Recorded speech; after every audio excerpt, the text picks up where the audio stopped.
The Christmas and New Year's holidays turn life upside down for many of us, and for the most part, that's a good thing. We have a day or two off work and the kids are out of school.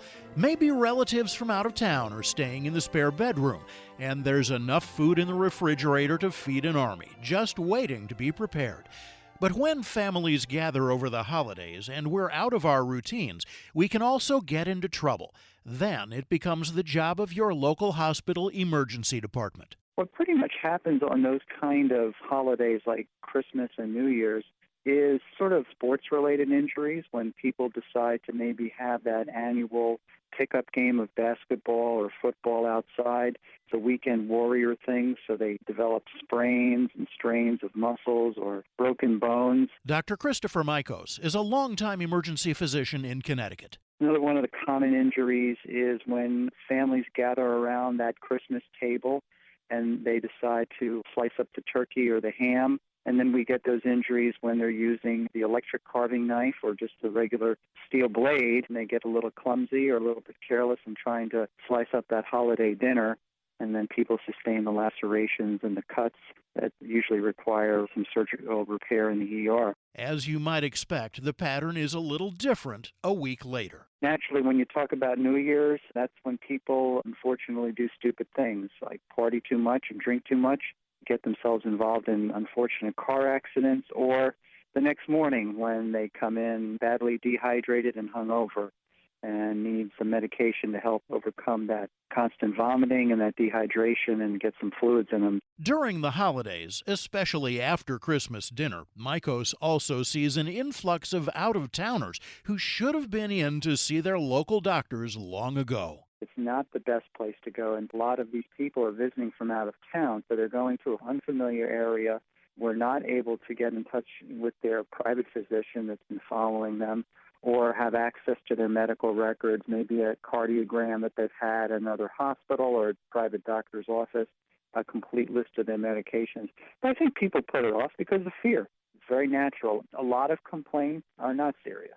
The emergency department is not necessarily the best place to have these things checked out that have been going on for a long time. But people put them off because of fear. And then all of a sudden, they have the family confronting them. They're bringing up stories about other family members that have had more serious problems that went unchecked for a long time.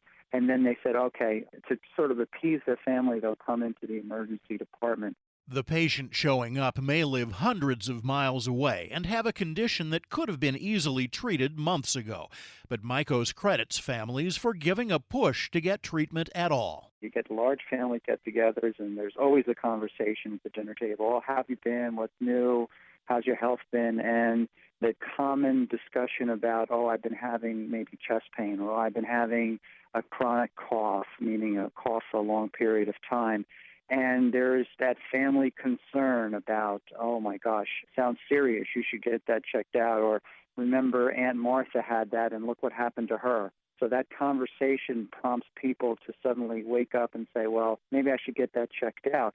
But it's been going on for a long time. Most of those are not life or death situations, but it turns out that the ones that are also increase during the winter.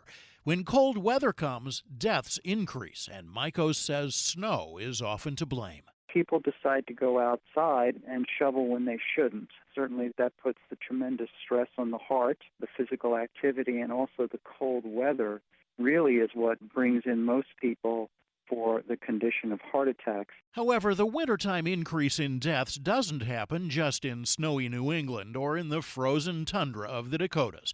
Studies show the same thing is repeated in Florida, Arizona, and California, in places where it doesn't snow at all. We actually did a study with Los Angeles County looking at death rates averaged over a course of actually 12 years, and we're surprised to see that death rates were highest during the winter months in Los Angeles, specifically December, January, where the cardiac death rates, death due to heart disease, was about 33% increased over deaths during the summer and fall. Dr. Robert Kloner is Chief Science Officer and Scientific Director of Cardiovascular Research at Huntington Medical Research Institute and Professor of Medicine at the University of Southern California's Keck School of Medicine.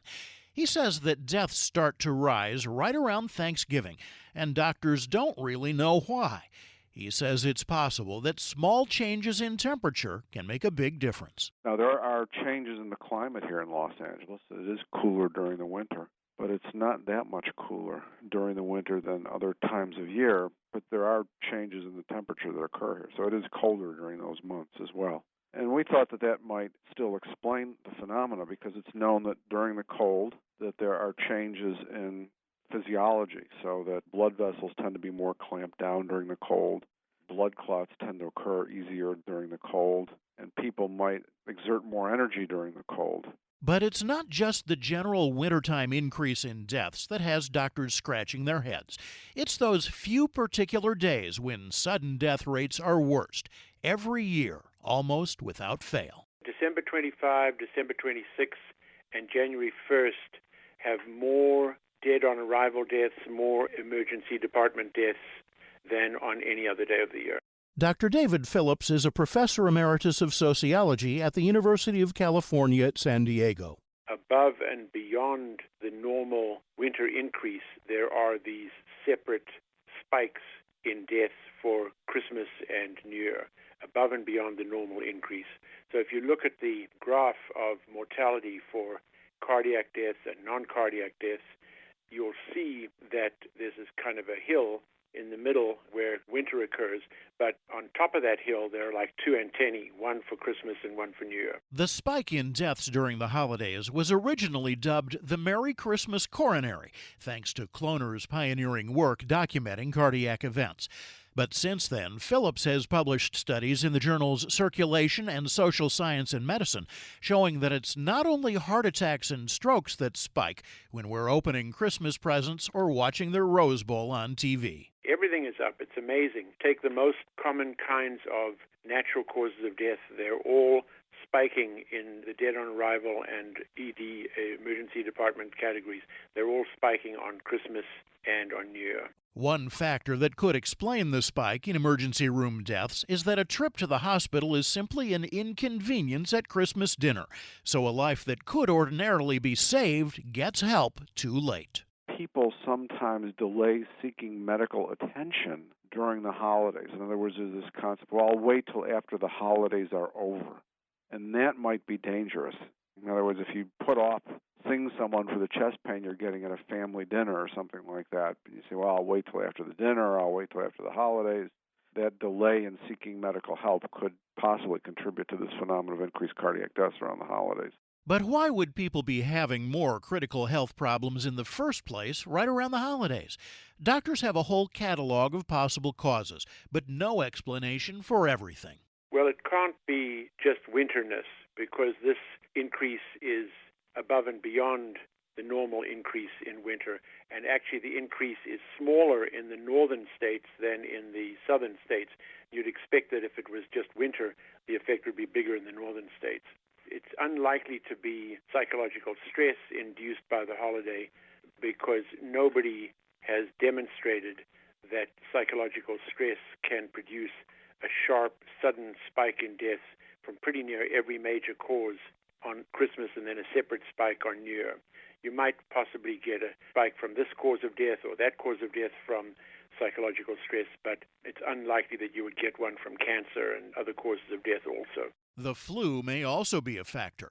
Kloner says there's evidence that people who get a flu shot have lower rates of cardiac events, but he also believes that stress remains a pretty good candidate.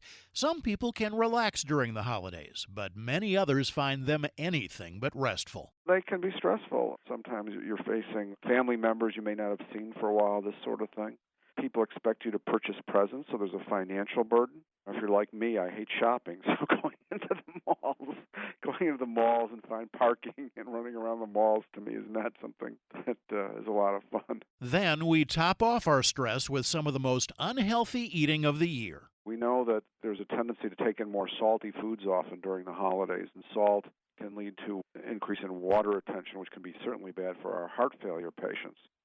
And we also know that excess alcohol can have some negative effects on the heart, including inducing arrhythmias, which is altered heartbeats. One is called atrial fibrillation, which sometimes occurs with excess alcohol intake. That's often called holiday heart syndrome. There's also situations where the excess alcohol can suppress the strength of the heartbeat and make the heart somewhat weaker. So, alcohol in moderation has been associated in some studies with a reduction in cardiac events, but unfortunately people aren't always moderate during the holiday season. So what does all this mean as we approach the holidays? First, Kloner says, don't let the holidays keep you from taking your medications. Then take a few precautions, like getting a flu shot. I think the other is to consider moderation in consuming alcohol, fat, salt. This is especially true in patients who have known heart disease. Also, if you have known heart disease, exposure to severe cold should be either avoided or make sure that you're bundled up, because we do know that severe cold can cause vasoconstriction, making the blood vessels kind of clamp down in both the heart and other parts of the body. This can decrease the supply of oxygen to the heart. If your blood vessels outside the heart are clamped down, then the heart has to work harder to pump blood through them. That increases the oxygen demand. We also know that certain activities during the cold, especially in cold climates, such as snow shoveling, can be deleterious. Snow shoveling is a kind of isometric exercise, and in a person with known heart disease or coronary disease, it can put extra stress on the heart. Finally, Kloner says if there's one person in your family who every year pushes your buttons and makes your blood boil, just keep your distance and don't take the bait. Your heart and your family will thank you. You can find more information about Drs. Phillips, Michos, and Kloner on our website, radiohealthjournal.org. This segment originally aired December 2019. Our lead producer is Kristen Farah. I'm Reed Pence.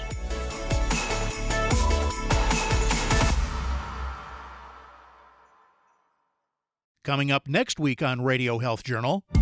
Initially, people thought, well, just remove the factor and it'll be fine. Not necessarily, because then you want to make sure it doesn't skew results in another direction. Figuring out how to correct racial bias in lab testing. Then the doctor with a unique superpower to diagnose his patients. If you are gasping for air, I feel it in my body. If you're having a panic attack, I feel it in my body. And that's something that happens all the time with everyone I see. All that and more on Radio Health Journal. I'm Nancy Benson, host of Radio Health Journal. If you enjoy listening to Radio Health Journal, you'll also like our sister show, Viewpoints, which covers a wide array of topics from education to history to the environment. Here's a preview of what they're covering this week on Viewpoints. I wasn't that mindful of how much sugar makes me crash in the afternoon, how much sugar makes me really jittery first thing in the morning. The upsides of eating less sugar. Then, that is not just something that we use for online gaming, booking holidays, or Netflix streaming, but it's really essential for many of our most basic rights. The debate around subsidized internet. I'm Marty Peterson. And I'm Gary Price.